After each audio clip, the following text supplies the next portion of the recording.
عاملين ايه؟ ما تيجوا النهارده نعمل مع بعض احلى واحسن واشيك والذ حلا بارد بالمانجا. بمانجايه واحده بس هتعملي كميه كبيره قوي وبطعم خطير وبشكل مميز جدا، ومتاكده ان ده هيعجبك قوي. ودي هتفيدك لو انت عندك مانجايه واحده بس وكمان طريه او مش مستويه قوي، تعمليها النهارده باحلى طريقه.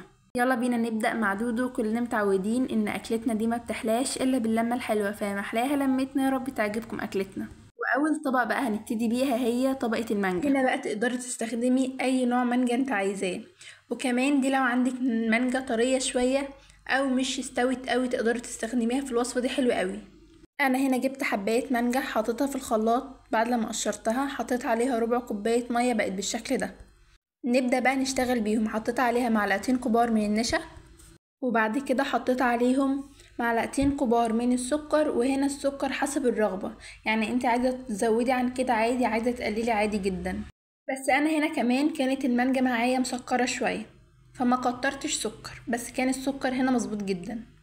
نقلب بقى الكلام ده كله كويس قوي قبل ما نرفعها على النار علشان ما تكتلش معانا.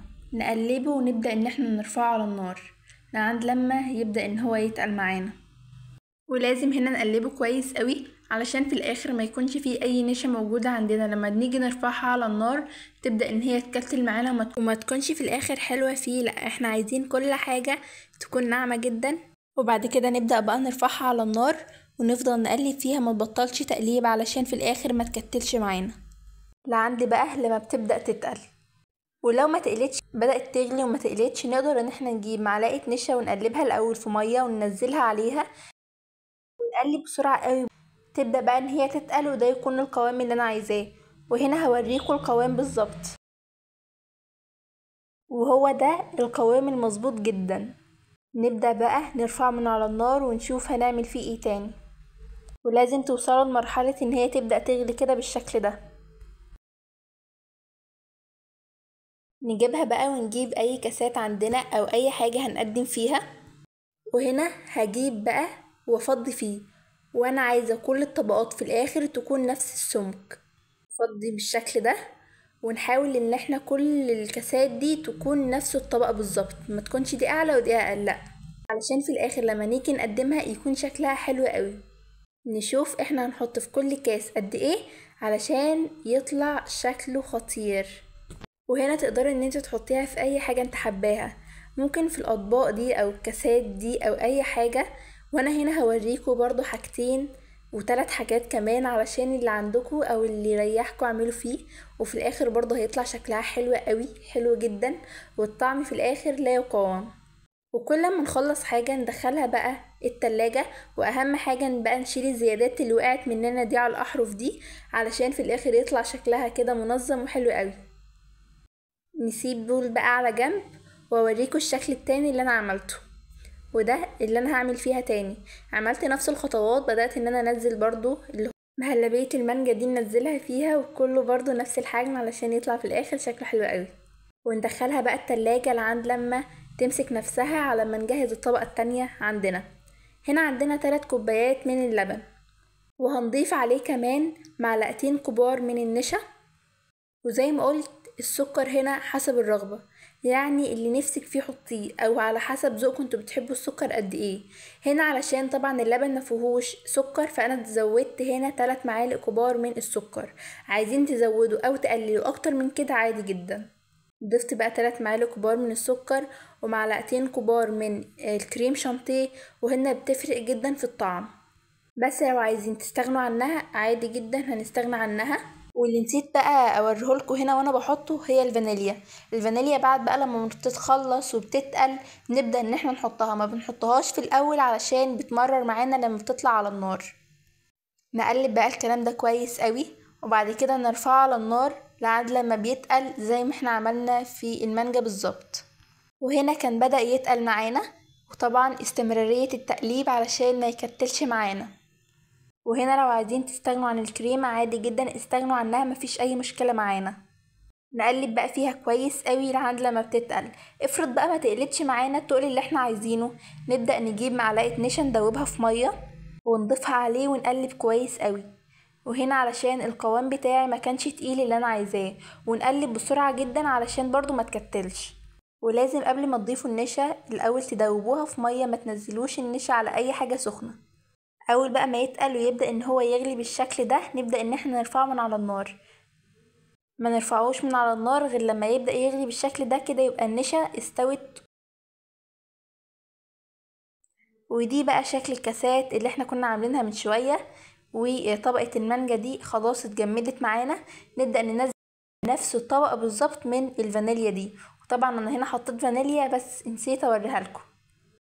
لازم كل طبقة تكون قد التانية، يعني طبقة المانجا قد طبقة اللي هي المهلبية اللي بالفانيليا دي، علشان يطلع الشكل في الآخر خطير. ونكمل الكمية كلها بنفس الطريقة دي. وأهم حاجة كل ما نخلص طبقة ندخلها التلاجة لعند لما تجمد وتمسك معانا. لما نعمل الطبقة التانية تبقى أصلا مسكت نفسها. وجبت برضو البولات الصغنطوطة دي وبدأت ان انا املاها بنفس النظام ده، ولازم كل الطبقات تكون قد بعضها. ونكمل الكمية كلها بنفس الشكل ده. عايزه اقول لكم ان بحبايه مانجا بس طلعت معايا كميه كبيره، فدي لو عندك حبايه وعايزه تعملي حاجه حلوه وكتير هتعملي الوصفه دي هتبقى حلوه قوي. الطبقه الاخيره بقى هي الجيلي. عندي هنا معلقتين كبار من السكر، وزي ما قلت السكر هنا حسب الرغبه، عايزين تزودوا او تقللوا براحتكم. وبعد كده نزلت بباكو من الجيلي. وهنا انا مستخدمه جيلي مانجا علشان انا حاطه هنا الفاكهه بتاعتي مانجا. طبعا كلنا عارفين ان الباكت الواحد بياخد كوبايتين، واحدة سخنة وواحدة ساقعة.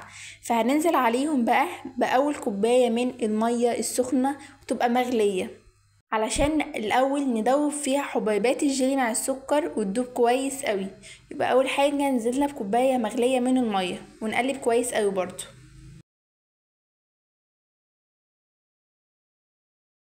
وبعد لما بتدوب كويس قوي نبدأ ننزل عليهم بكوباية مية متلجة فيها قطع تلج زي ما انتم شايفين كده.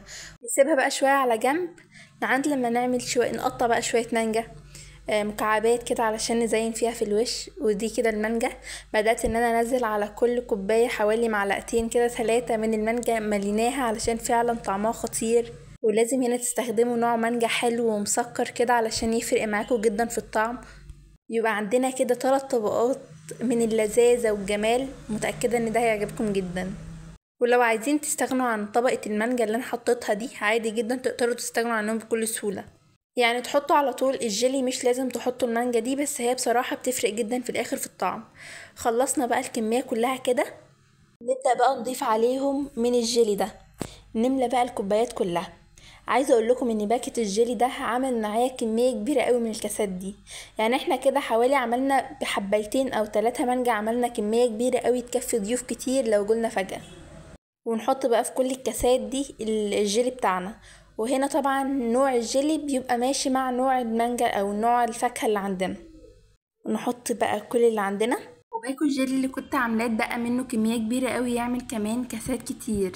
وندخلهم التلاجة يعيشوا حياتهم بقى لعند لما تجمد معانا الجيلي. ولو مستعجلين عايزينه يطلع بسرعة تقدروا ان انتوا تدخلوه الفريزر وخرجوها بقى بعد لما طبقة الجيلي تمسك.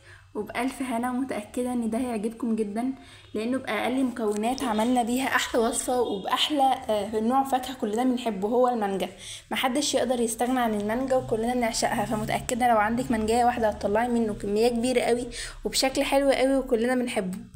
ولو وصلت لعندي هنا بقى ما تنساش الاشتراك في القناة وتفعيل زر الجرس عشان يوصلكم كل جديد. استناكم تجربوه وترجعوا تقولوا لي رأيكم فيه. ومع دودو كلنا متعودين ان اكلتنا دي ما بتحلاش الا باللمة الحلوة. محلاها لمتنا، يا رب تعجبكم اكلتنا.